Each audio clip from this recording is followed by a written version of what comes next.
안녕하세요, 큐루입니다. 오늘은 당작소입니다. 오승환님의 작품을 소개를 해보려고 합니다. 오승환님은 이렇게 생긴 캐릭터를 만들었어요. 그래서 이 캐릭터를 통해 이런저런 상황들을 다양한 매체로 표현을 합니다. 그 작가분이 저한테 보내주신 작업 전반에 대한 설명이 있는데 부분적으로 인용을 좀 할게요. 이 외눈박이의 애벌레들은 작고 여린 피조물로 완성되지 않은 저의 어린 자아입니다. 저의 작업은 개인적인 경험에서 비롯된 생각들을 기록하며 미약한 생명체를 통해 자아를 표현하고자 합니다. 이는 성찰을 통한 회고록과 같습니다. 라고 설명을 주셨어요. 성찰을 통한 회고록과도 같은 미술을 접하게 됐습니다. 요 구절이 인상적이에요. 근데 이 친구 생긴 걸 보면 전체적인 형태는 애벌레 같은데 눈이 하나네요. 외눈박이. 그러니까 전반적으로 이 디자인이 뭐 애벌레 같은 형태는 미숙함을 표상하는 것으로 이해할 수 있을 것 같고 외눈박이 눈이 하나밖에 없다라는 사실은 어떤 종류의 결핍을 표상하는 걸로 간주할 수도 있을 것 같아요. 그래서 이 친구가 계속해서 등장하면서 이런저런 상황들로 제시됩니다. 저한테 작품 꾸러미를 열 몇 개를 보내주셨는데 조금 살펴볼게요, 같이. 일단 첫 번째 작품은 네, 입체물이죠. 입체물이고 요 애벌레가 묶여 있습니다. 묶여 있어요. 묶여 있고 눈앞에 가위가 어른어른합니다. 근데 제목이 의미심장합니다. As you want, 당신이 원하는 대로 라는 뜻입니다. 영어 잘하죠. 고등학교 때 영어 배웠었어요. 미안합니다. 네. 근데 이런 도상을 입체로 구현해 놓고 왜 As you want인지를 좀 살펴보니까 작업 노트에 이런 표현들이 좀 있네요. 누군가에게 도움을 바라던 나의 기대는 무너졌다. 어쩌면 그들은 무기력한 나를 보며 상대적인 안도감을 느끼고 있을지도 모른다. 그래서 나는 그들이 원하는 대로 묶여서 하염없이 가위를 바라본다. 공포죠. 어떤 종류의 공포를 표현하고 있다고 생각됩니다. 계속해서 조금 더 볼게요. 자, 여기는 뭐 드로잉도 있고 입체물도 있습니다. nut, 매듭, 영어 잘하죠. 매듭이라는 뜻입니다. 예, 이 애벌레가 혼자 묶여 있네요. 스스로 자승자박. 남일 같지가 않습니다. 저도 종종 왕왕 자주 자승자박의 상황에 놓이곤 합니다. 다음 작업 또 볼게요. 네, 아주 심각한 상태인 것 같습니다. 자승자박이 어떻게 도저히 풀 수 없을 정도로 심하게 꼬여 있네요. 근데 제목이 스파게티예요. 네. 그리고 작가 노트는 스파게티는 길고 맛있다. 우리의 인생도 길고 맛있으면 좋겠다. 뭐 거의 자포자기 상태인가요? 될 대로 되라 하는 식의 어떤 후련함 같은 게 느껴지기도 하고 그렇습니다. 이런 것도 있습니다. 요것도 있고 요것도 비슷하네요. 제목이 아이 컨택트입니다. 이게 비슷한 놈 하나 만난 건가 싶기도 하고 혹은 뭐 거울을 보고 사랑에 빠진 나르시시스트처럼 보이기도 하고 그렇습니다. 보면 볼수록 조금씩 갑갑해집니다. 요런 그림도 있어요. 이거는 페인팅인데 조금 이질적으로 보이죠. 군중이 있고 군중 중에 한 개체의 머리 위로 요 애벌레가 안테나처럼 이렇게 솟아 있어요. 작가 노트를 보니 남들과 달라지기 위한 극단의 선택, 눈을 머리 위에 달면 새로운 세상이 펼쳐질 것 같았다 라고 적고 있습니다.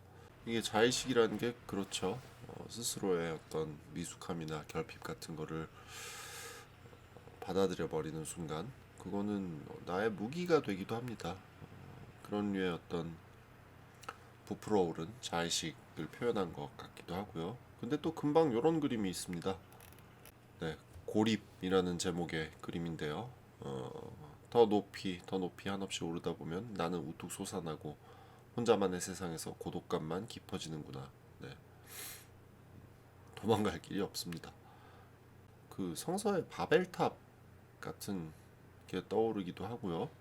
자, 요런 작업도 있습니다. 입체 작업인데 들여다보면 모티브가 요것도 약간 성서적인 모티브가 있는 것 같아요. 선악과죠?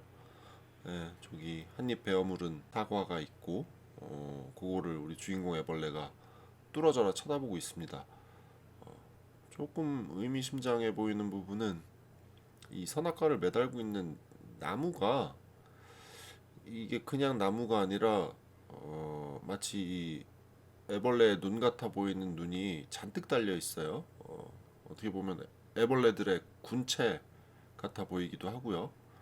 네, 그 군체에 선악과로 보이는 어떤 열매가 맺혀 있습니다.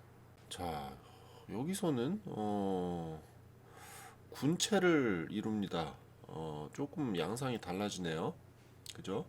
남들과는 다른 형상의 자의식을 가지고 있던 그리고 계속 외로워하고 있던 이 애벌레가 비슷한 놈들이 잔뜩 있는 그 군체 사이에 끼어 있는 것처럼 그려지고 있습니다.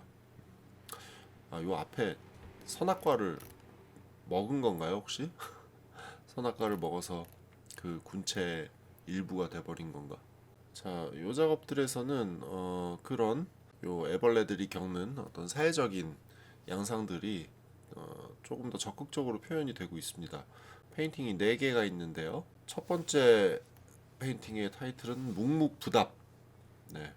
잠깐 노트를 그대로 인용하자면 상투화된 감정 표현에 속아주고 서로의 호기심은 사라졌다. 딱딱하게 굳은 흐리멍텅한 눈알들끼리 마주했지만 결코 서로 마주보지 못한 채 정적만 흐른다. 네. 자, 두 번째 페인팅의 타이틀은 몸 비비기입니다. 설명은 사랑 없는 섹스, 이보다 건조한 것이 또 뭐가 있을까? 세 번째 페인팅의 제목은 일방통행. 목적지는 없이 주변의 흐름을 따라간다. 사실 모두 반항심은 가득하지만 그들은 소심할 뿐이다. 그래서 그들은 계속해서 엉덩이만 보면서 살아갈 것이다. 자기 앞사람의 엉덩이를 보면서 살아간다는 뜻이겠죠. 자, 네 번째 페인팅의 제목은 구렁텅이입니다. 요 마지막 페인팅 구렁텅이라는 작업은 이렇게 입체 작업으로도 다시 변주를 하기도 했고요. 요 후반부에 제가 소개한 작업들로 오면서 양상이 조금 바뀝니다. 초반부 작업들은 결핍되고 미숙하고 소외된 약간 괴물 같은 자아를 표현한 것에 가까웠다면 뒤쪽에는 비슷한 괴물들이 잔뜩 있습니다. 그냥 결핍되고 소외된 채 얽혀서 그냥 같이 가는 겁니다. 제가 인용하지는 않았는데 초반부에 오승환 작가님이 이 작업을 고등학교 때부터 시작한 작업이라고 하시더라고요. 그러니까 정말로 어려운 시기죠. 고등학생이라는 거는 스스로의 미숙함이나 결핍에 대한 자각이 어찌 보면 처음으로 생기는 시기일 수도 있습니다. 청소년기는 그런 자아를 받아들이는 훈련 그리고 그런 자아를 표상하는 훈련들이 이루어지는 시기이기도 하고요. 그 와중에 도출된 캐릭터일 수도 있겠다라는 상상을 합니다. 저도 고등학교 때 생각해 보면 그런 게 있었어요. 네, 내 캐릭터 같은 거 있었어요. 그래서 그 캐릭터가 등장하는 만화를 그리기도 하고 뭐 그랬었던 것 같은데 모르겠습니다. 제 경우에는 그리고 사실 그냥 상상해 보면은 적지 않은 경우에 나이를 먹어가면서 무언가를 통해서 스스로를 표상하는 일을 멈춥니다. 왜냐하면 내 자아의 가장 깊은 곳에 있는 정작 정말 표현하고자 하는 요인들은 어떤 이미지로 표상되는 게 불가능하다라는 식의 생각을 하게 되는 것 같아요. 나이 들면서. 하지만 오승환님은 멈추지를 않습니다. 이 작업들을 쭉 보다 보니까 여러분 혹시 꽃들에게 희망을 이라는 그 그림 동화 아십니까? 어, 뭐 꽤나 유명한 동화예요. 뭐 그림도 좋고 내용도 좋습니다. 명작이죠. 솔직히 얘기하면 저 같은 경우에 저 어렸을 때 읽었거든요. 중학교 때 읽었나? 제 가치관의 형성에 아주 결정적인 영향을 미친 작품이었어요. 그 작품이. 그때도 아주 충격적으로 반복해서 외울 정도로 반복해서 읽었었고 지금 내가 나 스스로를 돌아봐도 그 영향으로부터 자유로운 것 같지가 않아요. 네. 근데 아무튼 그 동화가 떠오르네요. 뭐 그 동화의 골자는 그런 겁니다. 뭐 유사한 부분이 있어요. 애벌레가 주인공이고, 근데 결국은 뭐 스포가 될 수도 있으니까 세부는 설명하지 않겠습니다. 결국은 나비가 돼요. 우여곡절 끝에 고통과 고난을 이겨내서 나비가 되는 내용의 동화였어요. 근데 그 과정이 아름답다고 해야 될까요? 설득력이 있다고 해야 될까요? 뭐 그런 동화입니다. 근데 오승환님의 이 애벌레를 보면서 드는 생각은 출구가 없습니다. 출구가 없어요. 아주 절망적인 상태를 다양하게 변주하면서 끊임없이 그려냅니다. 저는 이 그림이 진짜 끔찍했는데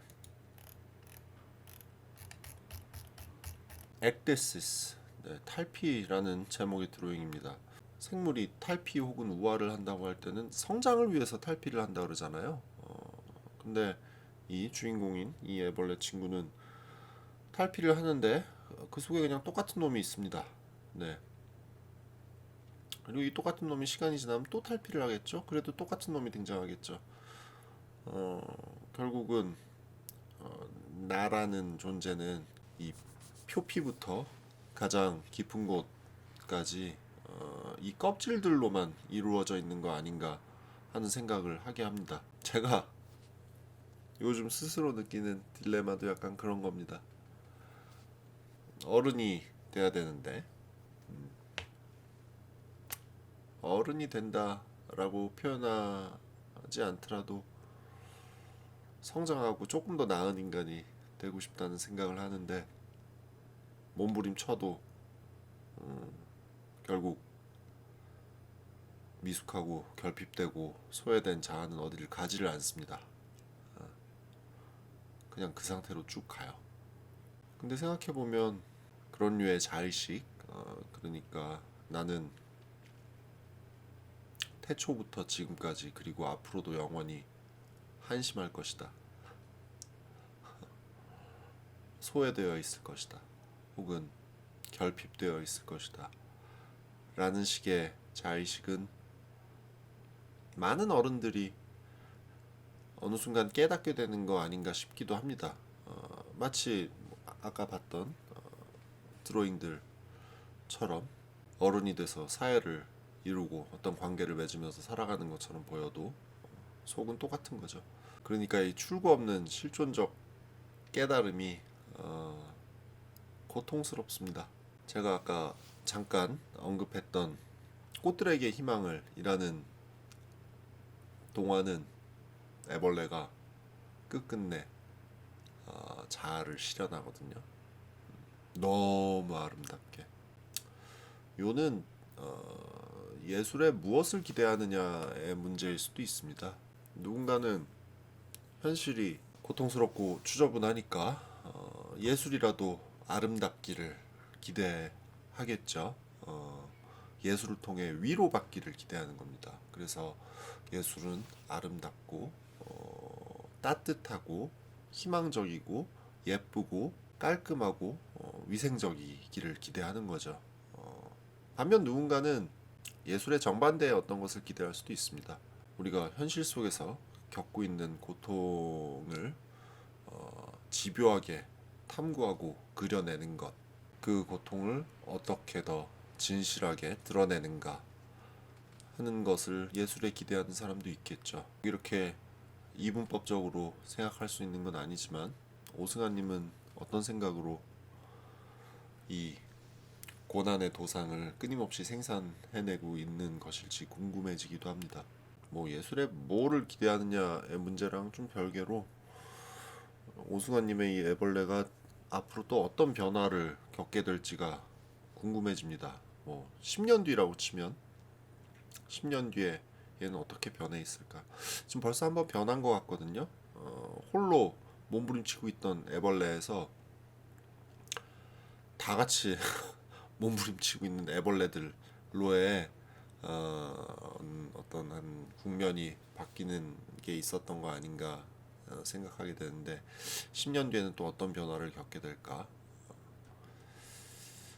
근데 뭐 그 변화가 이 애벌레가 갑자기 날개가 돋아나서 날아다닌다든지 하는 식의 뭐 시각적이거나 디자인적인 관점에서의 변화를 말하는 건 아니고요.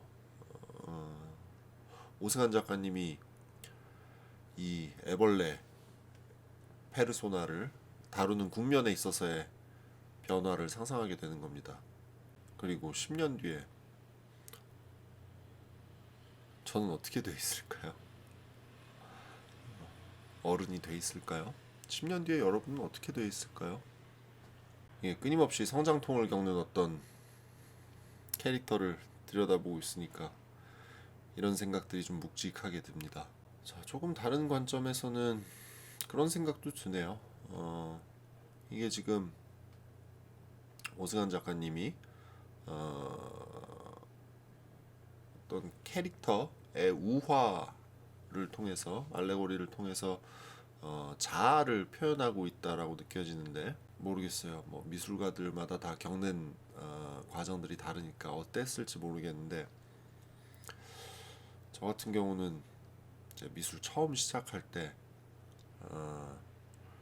이제 뭐 저도 그렇고 친구들도 그렇고 어떤 종류의 자의식이나 개인적인 혹은 사적인 체험들로부터 시작된 감상 혹은 감각 혹은 격정들을 작업으로 표현하는 식으로 작업을 시작했던 것 같아요. 근데 보통 그런 작업을 하면 세상의 반응이 좀 미지근합니다. 시니컬하게 보는 거죠. 아이 그 아무 관심 없어 네 그러는 거. 네 얘기에 세상은 관심 없어. 라는 식의 교육이 이루어졌던 것 같아요. 제 경우에는 그런 교육을 좀 받았던 것 같습니다. 그래서 이제 뭐 미술 꿈나무들이 이거 혼나고 상처받으니까 창작을 통해서 자신을 드러내고 자아를 탐구하고 스스로의 서사를 구성해내기를 포기하고 갑자기 이렇게 점프하는 경우들이 있죠. 뭐 뭘로 점프합니까? 공공적인, 사회적인 혹은 뭐 동시대적인 이슈나 개념들로 작업이 점프를 해요. 근데 그런 과정이 제가 느끼기에는 그렇게 바람직한 형태는 아닌 것 같습니다. 스스로의 삶으로 통과해내지 못한 어떤 이슈도 어떤 개념도 공허합니다. 핍진성이 떨어져요. 세계에 대해서 이야기를 하더라도 결국은 나라는 그러니까 창작자의 삶이라는 펑션을 통해서 나왔을 때 설득력을 갖게 되는 것 같습니다. 그래서 요즘 하는 생각입니다. 우리한테 필요한 건 시간? 시간이다. 내가 세상과 관계 맺는 통로를 찾아낼 수 있는 유일한 통로를 찾아낼 수 있는 시간. 그것을 찾는 데에는 시간이 필요합니다. 그리고 우리에게 필요한 건 간지러운 표현이지만 사랑일 수도 있다라는 생각도 하고요. 누군가가 기다려줘야 됩니다. 누군가가 기다려주고 있는 저 너머를 향해 내가 뚫고 나가는 것과 누구도 기다리지 않고 누구도 기대하지 않는 무언가를 내가 뚫고 나가는 것과는 정말 너무너무 다른 거죠. 오스간님 작업 보다 보니까 별별 생각이 다 듭니다. 지금 뭐 저한테 보내주신 이 작업들 외에도 보니까 그 저한테 인스타 계정을 하나 보내주셨어요. 제가 이 영상 밑에 텍스트에다가 올려놓을게요. 여기도 하나 띄울까요? 자, 요게 인스타 계정, 오승환 작가님 인스타 계정입니다. 들어가 보시면 지금 보신 드로잉들이나 입체물들 외에도 굉장히 많은 작업들이 있습니다. 이 친구의 몸부림이 아주 다양한 변주를 통해서 드러납니다. 하나하나를 들여다보면서 그 국면이 의미하는 바를 상상하는 것도 재밌고요. 관심이 있으신 분들은 인스타에 직접 들어가서 보시면 흥미로우실 겁니다. 자, 오늘의 당작소는 여기까지입니다. 당작소는 언제나 열려 있습니다. 큐루의 목소리를 통해서 작품을 소개하고 큐루의 의견을 한번 들어보고 싶으신 분들은 크리에이팅 다이어리로 이메일 편하게 주십시오. 그럼 다들 까만 밤 되시길 바랍니다. 여기까지입니다.